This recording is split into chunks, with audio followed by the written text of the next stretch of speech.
Hi, my name is Chinny and I have 6-year-old twin boys and I live in New York City, and I wanted to share how my journey into parenthood. 16 years ago, I met the love of my life, and just like any other normal couple, when we got married and planned to have children, we thought we would have a successful first pregnancy. Unfortunately, to our surprise, our first pregnancy ended up in a loss, and therefore that took us by surprise. Then we did successfully go on to conceive twins. One morning I woke up to find a clot, which we then collected and put into a container and rushed to the emergency room and waited for a scan at 9 o'clock to still be told, yes, the bleeding is continuing. It's a wait and see situation. However, the boys' heartbeats were there. Around 16 weeks, when we had the specialist scan, which in the UK is called the nuchal scan, twin-to-twin transfusion syndrome was diagnosed. Twin-to-twin transfusion syndrome is a very rare condition that happens in identical twin pregnancies where the blood vessels are not equally coordinated, therefore run the risk of one twin dying of heart failure and the other one dying of malnourishment. I was fortunate enough to be in contact with the expert for twin-to-twin transfusion syndrome in the UK, and I was also at once considered to be a patient who qualified for laser surgery, which is surgery done in the womb to split the placenta in half.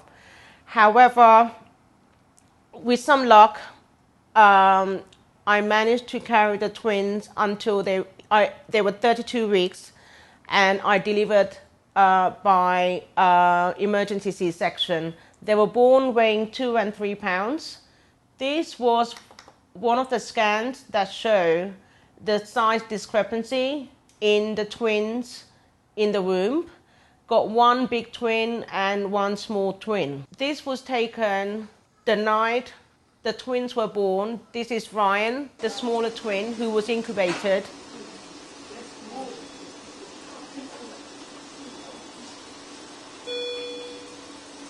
Ryan needed oxygen as well for 12 hours. This is Joshua, the bigger twin. The first night in intensive care. They were born in London. The hospital where I delivered the boys did not have any space to keep them in the ICU there, so they were transferred to a hospital an hour away. I woke up the morning after delivering my boys in a private room on my own, and I did not see the boys for the first 5 days of their life. This is a video shot by my husband in between visiting me and visiting the boys.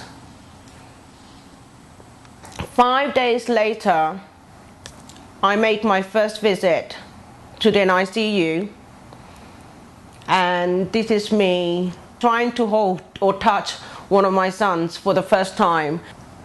The boys spent 4 weeks in the ICU, and this is a picture of me trying to breastfeed in the ICU, which was very difficult as there was limited time for them to be allowed out of the incubator and they were still wired up. And this is a picture of doing kangaroo care, which is something I was able to do. The boys also had a condition, so they needed phototherapy, and this is a picture of them having phototherapy. We spent all day in an ICU, and my husband took time off work to be with the boys. We did what we could, which was holding them in between the feeding schedule, and just prayed for a quick weight gain so they can come home to us. The 4 weeks in an ICU made me feel powerless, as I had no control over who looked after my boys. As each shift changed, there were different nurses, and I was just an observer trying to do what I could, although I was their mum. It made me feel very powerless and helpless. 4 weeks later, the boys were discharged and they came home on a 4-hourly feeding schedule.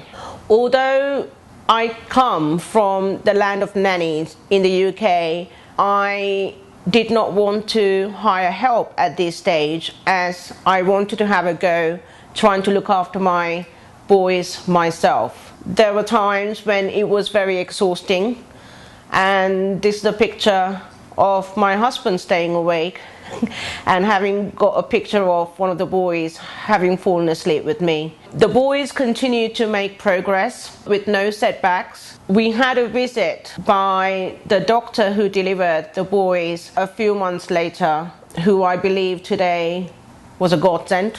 I had an appointment with him on the Friday and everything was fine, but when I got up on Saturday morning, I couldn't feel any movements, but I was hesitant to call him because it's a Saturday and because he has already seen me the day before. However, when we did call him, he said, "Get to the hospital and I will see you there." And although he was not on duty, he decided to perform my C-section and he delivered the boys. That's why he was a godsend, that he reacted at the right time and he made an appearance on a day. And throughout the pregnancy, I had scans sometime twice a week, and he made the time to see me because he himself actually is a father to twins.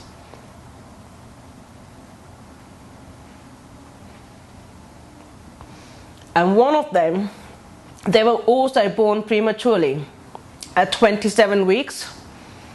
And after several months in an ICU, one died, one didn't come home. So he understood what I was going through in trying to keep my boys alive and get them out alive. And he reacted on that day on time to make it happen.